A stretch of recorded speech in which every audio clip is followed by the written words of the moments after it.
ये बात अच्छी आप जो सोच रहे हैं कि सब मिल करके एक आदर्श से मिले। हाँ, छोटे छोटे काम कर रहे हैं। सोचा बहुत सारा है, काम इतना से किया है, लेकिन इतने से काम में कुछ सफलता हो गई है कि जहाँ 28 परिवार हैं और 25-30 परिवार हो रहे हैं, तो अभी 100 फैमिली का पूरा विलेज वहाँ पे, यहाँ से दूर सिवनी एक गाँव है, वहाँ पे बनाने की हम लोग कोशिश कर रहे हैं अपने ही फंड से, अपने इन परिवारों के फंड से। No government aid, no NGO, no काला बाजारी, नो कुछ भी किसी भी तरह का डायरेक्ट इनडायरेक्ट कोई भ्रष्टाचार नहीं, डोनेशन भी नहीं है।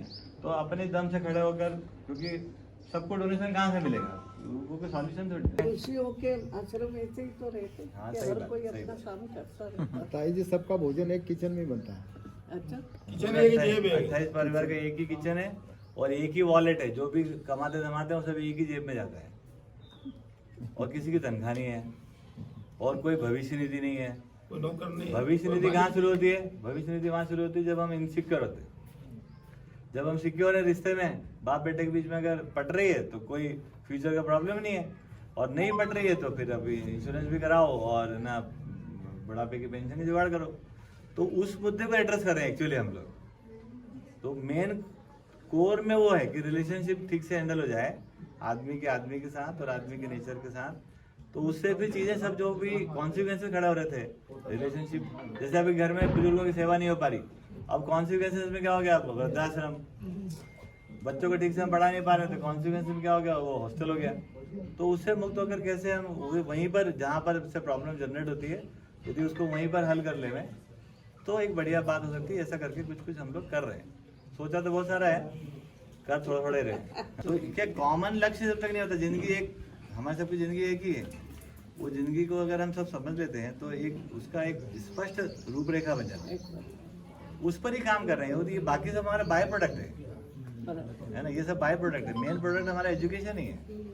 तो एजुकेशन में सफल हो जाए, आदमी से आदमी का द्वेष मुक्ति हो जाए, अगर ये दो काम हो जाते हैं, उसके बाद आप कितने काम कर लो जी। और अगर ये नहीं कर पाए तो वो सारे आप जानते हो, हम देश आजाद होने के बाद हम आपस में लड़ में रहे, अभी तक बताइए ना, देश मुक्ति कहाँ हो पाई।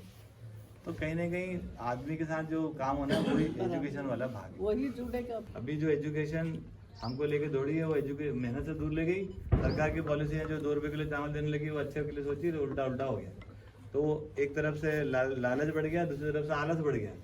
तो इस कारण क्या हो गया कि अब पूरी की पूरी जनसंख्या जो है, जनरेशन है, वो लाइबिलिटी क्रिएट हो रही, और दुनिया भर की सरकार थक गई। अब केवल अपन हिंदुस्तान की बात नहीं करें, सारी दुनिया की सरकार थक रही है कि अब इतना लाइबिलिटी को कहाँ से जॉब ला के दें, कहाँ से उनको पेंशन ला के दें, जवानों को पेंशन दे रहे हो। हाँ, संभव भी नहीं है। अब यूएस ने कर दिया बेरोजगारी भत्ता, को जॉब नहीं दे सकती है। यूएस में बेरोजगारी भत्ता आ गया, अब हमारे देश में भी आने की मजबूरी हो गई। अब लोग बेरोजगार हैं, एक तरफ से उनको पड़े रहना, मौज करना है, काम करना नहीं किसी को। मैं मानती हूँ जॉब देना सरकार का काम ही नहीं है, बिल्कुल फैसिलिटेट करना ये काम। सही बात। वो मेहनत करें, इस पे हम मदद करें उनको, वो मेहनत करें, उस पे उनको योजना ला के दें। अब ये 2 रुपए किलो चावल बांटने लगा, कौन काम करे। तो इस प्रकार की बहुत सारी संकट होगी, लेकिन उसका छोटा छोटा उपाय यहाँ पर हो रहा है, और उसका अच्छे परिणाम ये आ रहे हैं कि यहाँ के बच्चे अभी तनाव मुक्त हैं।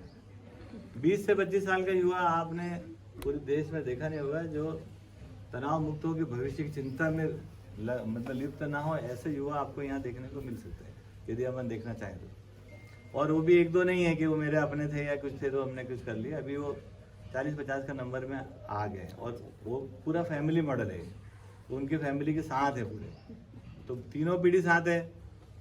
ऐसा भी नहीं कि एक आइसोलेशन में कोई आश्रम मोड में अपन काम कर रहे हैं। एक कितना सिंपल, कितना नॉर्मल हो सकता है उस पर काम करो, पूरी परिवार विधि से, ताकि कोई आवेश नहीं है, कोई तोड़फोड़ नहीं है। इनको वापस पढ़ा रहे हैं हम लोग, क्योंकि थोड़ी IIT करके आए लोग। आजकल की जो एजुकेशन है वो आदमी को सहनशील नहीं बनाती, रिलेशनशिप को इम्पोर्टेंस नहीं देता पढ़ा लिखा आदमी। पढ़ा लिखा आदमी के लिए इम्पोर्टेंट क्या हो गया, करियर और पैसा इम्पोर्टेंट हो गया। तो उसको थोड़ी कुछ अच्छी चीज़ें पढ़ाई है, फिजिक्स केमिस्ट्री मैथमेटिक्स बायो अच्छा पढ़ाया होगा, लेकिन उसको ये सब नहीं पढ़ाया है, तो उसको ये सब हम पढ़ाते हैं। फिर यहाँ जो बच्चे हैं उनको हम सभी, क्योंकि हमारे पास 50-60 टीचर हैं और सब अपने अपने फील्ड के एक्सपर्ट ही, तो दुनिया में जो एजुकेशन हो सकती है बेस्ट, वो सब यहाँ उपलब्धि रहती है। हमने अध्ययन किया कि प्रकृति में एक निश्चित व्यवस्था है, तो यदि उसका हम अध्ययन कर लेते हैं और उसके अनुसार हमारा विचार हो जाता है, तब हमारे अंदर सस्टेनेबल विचार आ जाता है। एक बार विचार सस्टेनेबल हो गया तो फिर अब आता है दूसरा मुद्दा, व्यवहार का। आज हमारी किसी से पटती, कल नहीं पड़ती है, तो वो एक और प्रॉब्लम क्रिएट कर देता है। तो व्यवहार में कैसे हम लोग अच्छे से खड़े हो जाए। उसके बाद आता है हमारा रोजी रोटी का कार्यक्रम, जो कि धरती के साथ। और धरती तो देखिए अपने आप में निश्चित आचरण के साथ ही है, उसकी तरफ से तो धोखाधड़ी कभी होता नहीं है। धोखाधड़ी करने वाला तो आदमी जैसा आप करेंगे। तो हम अपने में ये सस्टेनेबल विचार, सस्टेनेबल व्यवहार के साथ फिर अपने उत्पादन के तरीके पे काम करते हैं। अभी यहाँ पर हम लोग करीब 150 तरह के हम लोग उत्पाद हम लोग खुद बनाते हैं, और जिसको हम लोग मार्केट नहीं करते, क्योंकि बाजार में जाना हमारे लिए लगता है फिर से वही चीज़ है। तो हम अपनी ज़रूरत के लिए पूरा करते हैं, जो अतिरिक्त होता है उसको रख देते हैं यहाँ पर, जिनको चाहिए होता है ले जाते हैं, है ना। और वो जितने में बनता है उससे कम में दिया जाता है यहाँ पर, क्योंकि वो हमारे लिए हमारे अतिरिक्त है वो। तो अब ये अर्क का क्या है कि हर किसी की अलग अलग प्रॉपर्टी अलग अलग फ़ायदा पहुंचाती है। जैसे हमारे पास नीम का अर्क है जो स्किन लेवल की डिसीज़ के लिए बहुत अच्छा होता है, पुदीना का अर्क, तो ये हमारे पास एक डेस्टिलेशन यूनिट है ऐसा। मतलब उस तरह के प्रोडक्ट हैं जो घरों में से बन सकते हैं। हाँ। हमने जानबूझ के, जैसे मैं इंजीनियरिंग किया हुआ, तो मैं चाहता था कोई एक इंजीनियरिंग का ऐसा प्रोडक्ट लेके आता, तो वो कॉमन नहीं हो सकता, तो सबके लिए सॉल्यूशन नहीं है वो। ये तो वो चीज़ें हैं जो केवल घरों की बनती हैं, और हम लोग केवल साथ होली है तो उसके कारण ही दिखता है। अभी हम सब अलग अलग हो जाएं तो कुछ भी ना दिखे। जो आदमी के साथ होता है, परिवार के साथ होता है, उसका जो ब्यूटी है वो निकल के आता है। बाकी सारे प्रोडक्ट बहुत सिंपल है। देखिए ये जो गाय चारा है ना, ये भी ऑर्गेनिक है। हमारी गाय ऑर्गेनिक चारा खाती है ना। और पूरा एक इकोसिस्टम बन गया है गाय के होने से। हम लोग जब यहाँ शुरू किए थे तो एकदम सूखा इलाका था ये, आज यहाँ पर कम से कम 2-3 हज़ार पेड़ हैं। तो अभी पीछे बर्ड वाचर आए थे कोई, वो लोग देख के बताया कि 140 से अधिक बर्ड आपके यहाँ, वो कुछ माइग्रेटरी भी रहती है, क्योंकि इतने साल से हमने केमिकल का छिड़काव नहीं किया।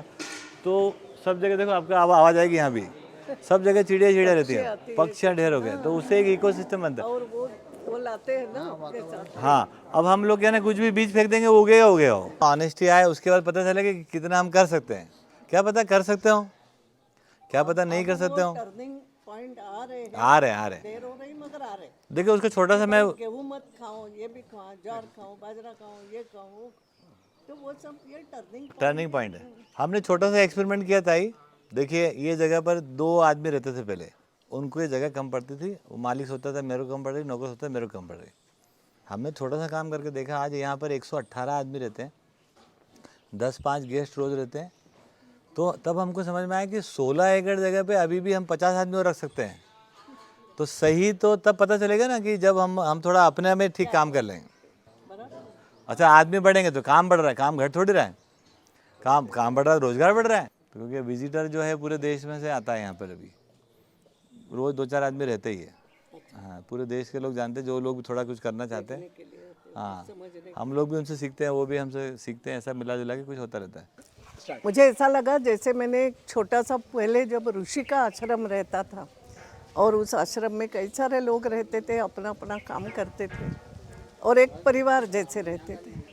वो पद्धति यहाँ पर देखी कि निसर्ग के साथ मिल करके और उससे भी ज़्यादा अपने आप एक दूसरे से मिल करके कैसे रहना। जिसको जो काम अच्छा लगता है वो करे, मगर हर कोई काम करे। बहुत अच्छे तरीके से यहाँ के लोगों दें। हालांकि ये लोग ऐसे तो नहीं है कि एक ही गांव के, एक ही परिवार के, ऐसे नहीं है। ये और विशेषता, कौन कहाँ से आए, कौन कहाँ से आए, कोई सर्विस से रिटायर होके आए, कोई कैसे, मगर सब जिस तरीके से रहते हो और अपने लिए आवश्यक हर चीज़ यहाँ पर खुद बनाते हैं, खुद उपजाऊ ज़मीन में उसको निकालते हैं। तो ये जो मन से काम होता है वो संतोषजनक तरीके से होता है और उसमें जो समाधान रहता है वो समाधान वास्तव में मनुष्य की ताकत बनता है। ये मैंने यहाँ सब देखा, अनुभव किया। पहले तो सुना था केवल, मगर आज अपने आँखों से मैंने सब यहाँ पर देख लिया। हर चीज़ बहुत बेहतर है। केवल बात इतनी है कि यहाँ से कोई कुछ सीख के जाए, किसी गांव में उसको थोड़ा सा भाव भी निर्माण हो जाए। मैं नहीं कह सकती कि हर गांव ऐसा बनेगा। पहले था गांव एक परिवार जैसा रहता था, हर एक का चूल्हा अलग था, मगर समय आने पर जैसे आज हम जाबुआ में बोलते हैं हलमा करते हैं सब। ये जो भाव है कि एक दूसरे के लिए जीना, पर इतना सा भी यहाँ से लोग संदेश ले जाए तो मुझे लगता है बहुत अच्छा हो जाएगा। मगर ये प्रयास बहुत अच्छा है और एक मैं आदर्श ग्राम वगैरह नहीं कहती हूँ, मगर कुछ सीखने के लिए अगर किसी को आना हो, निसर्ग से समझने के लिए, निसर्ग से रिश्ता जोड़ना हो, तो ज़रूर यहाँ से आकर के देखे और कुछ करने की कोशिश करें।